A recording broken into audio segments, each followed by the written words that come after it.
喺生活常態、五組萬事、形式、體制、景象組合過程中，眾人呢一組形式體制嘅景象，同樣同五行嘅屬性、法則與特性潛藏住息息相關嘅奧妙關係。眾人係萬事嘅根源，而五行係一個整體，無法分割。所以眾人心靈中嘅認知、各種嘅諗法同言行舉止、形式體制嘅景象所散發嘅五種形式波動，都潛藏住以五行相同嘅屬性、規律與法則。咁我哋又要如何從人所散發嘅五種形式波動中區分出以五行相同嘅屬性、法則與特性嘅含義？分別人所散發嘅五種形式波動，以五行相同嘅屬性、法則同特性。思想散發一種波動，由於思想係不停產生想像過程，形式嘅特性擁有生長同循環嘅特性，隱藏住自然法則嘅功能。所以思想呢種過程、形式嘅特性含義、屬性相同於木元素。行動散發一種波動，行動中會散發熱能震動嘅頻率，過程形式嘅特性散發住熱能嘅震動，隱藏住成長法則嘅功能。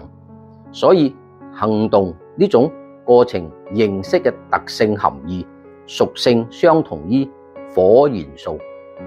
行為散發一種波動，行為係喺行動中衍生嘅形象，係思考中各種變化嘅呈現，過程中產生咗生化嘅作用，隱藏住愛嘅法則。所以行為呢種過程形式嘅特性含義、屬性相同於土元素。習慣散發一種波動，習慣係逐漸定型嘅行為，呢種過程經過時間嘅淬煉與沉澱，而令人個性倔強，隱藏住吸引力法則嘅功能。所以習慣呢種形式嘅特性含義、屬性相同於金元素。命運散發一種波動，由於命運自主，所以各不相同，當中呈現住患得患失同漂浮不定嘅過程，隱藏住平衡法則嘅考驗。所以命運呢種形式嘅特性含義、屬性相同於水元素。人所散發出五種形式波動嘅屬性，就係以呢五種屬性法則以特性嘅含義作為區分五行嘅屬性。佢哋同樣都潛藏住相生相克嘅規律同相輔相成嘅法則。人嘅五行形式波動相生嘅規律係：思想屬木，行動屬火。思想產生行動，因為行動係經過思考而產生，所以思想產生行動呢種過程形式嘅特性含義、屬性相同於木生火。行動屬火，行為屬土。行動衍生行為，行為係喺行動中呈現嘅形象，所以行動衍生行為呢種過程形式嘅特性含義、屬性相同於火生土。行為屬土，習慣屬金。行為養成習慣，習慣係人漸漸養成而定型嘅行為，所以行為養成習慣呢種過程形式嘅特性含義、屬性相同於土生金。習慣屬金，命運屬水。習慣決定命運，人養成點樣嘅習慣，就會有點樣嘅命運。所以習慣決定命運呢種過程形式嘅特性含義、屬性相同於金生水。命運屬水，思想屬木。命運駕馭思想，人有點樣嘅命運，就會有點樣嘅思想。所以命運駕馭思想呢種過程形式嘅特性含義屬性相同於水生木。人嘅五行形式波動相克嘅規律係命運屬水，行動屬火。命運控制行動，人有點樣嘅命運就會有點樣嘅行動，所以命運控制行動呢種過程形式嘅特性含義屬性相同於水克火。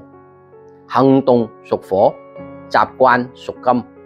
行動控制習慣，習慣係養成而定型嘅行為，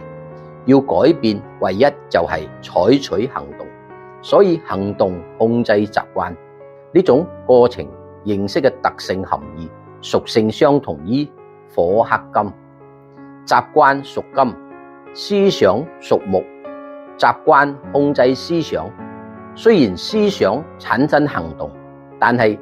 只要養成咗習慣，喺採取行動嘅時候就唔再需要經過思考，所以習慣控制思想呢種過程形式嘅特性含義屬性相同於金克木。思想屬木，行為屬土。思想控制行為，行為係喺行動中衍生嘅形象，而行動係經過思考嘅呈現，所以思想控制行為呢種過程形式嘅特性含義屬性相同於木克土。行為屬土，命運屬水。行為控制命運，人嘅行為好或唔好將會直接影響命運，所以行為控制命運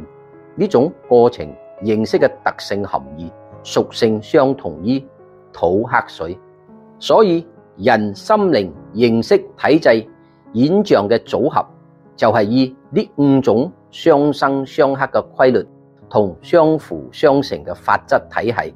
令人可以活得平衡以和諧咁處理心靈中各種嘅矛盾衝突同成長過程嘅運作。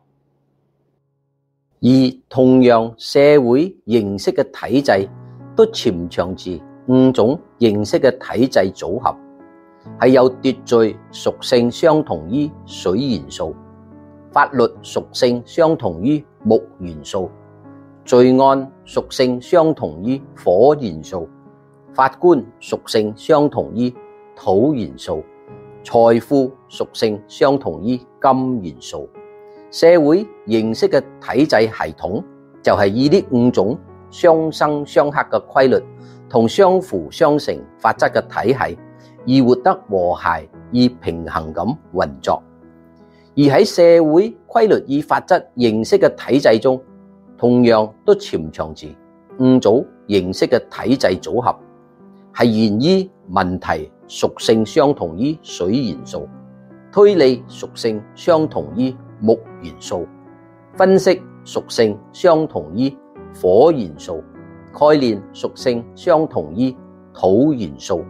願景屬性相同於金元素。喺社會中，規律與法則各種形式體制嘅系統，就係以呢五種相生相克嘅規律同相輔相成法則嘅體系，而活得和諧而平衡咁運作。而教育形式嘅體制，亦係源於做人以德為本，教育仁義禮智信。仁屬性相同於木元素，義屬性相同於火元素，禮屬性相同於土元素，智屬性相同於金元素，信屬性相同於水元素。教育形式體制嘅核心系統，就係以呢五種相生相克嘅規律同相輔相成法則嘅體系，而活得和諧而平衡咁運作。同樣，愛形式嘅體制，亦係源於五種形式嘅愛所呈現。愛情嘅愛屬性相同於木元素，情義嘅愛屬性相同於火元素，父母嘅愛屬性相同於土元素，真誠嘅愛屬性相同於金元素，慈悲嘅愛屬性相同於水元素，都係以呢5種相生相克嘅規律同相輔相成法則嘅體系，而活得和諧而平衡咁運作。俗語話：知常若明，不知常妄作凶，指嘅係事情發生必有其因果，只要能夠了解原因，就可以駕馭結果。如果我哋擾亂五行和諧規則，將會令我哋喺人生中衍生連續性嘅困難與障礙。就猶如我哋玩一種遊戲，要喺遊戲中解決各種嘅困難與障礙，而享受當中嘅樂趣，同有機會喺遊戲中獲得勝利。首先必須要了解嘅就係遊戲中嘅規則。只有了解咗遊戲嘅規則，我哋正可以領悟如何解決遊戲中各種嘅困難與障礙嘅方法，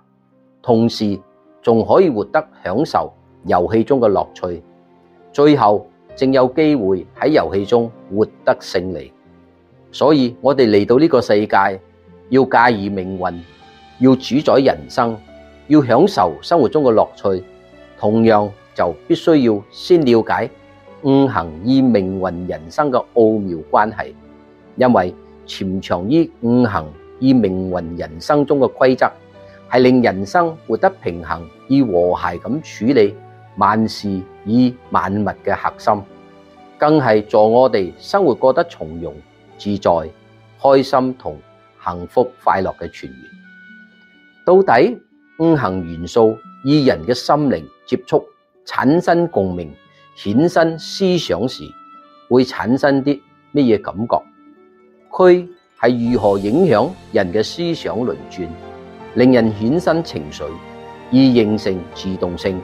駕馭命運同操控人生？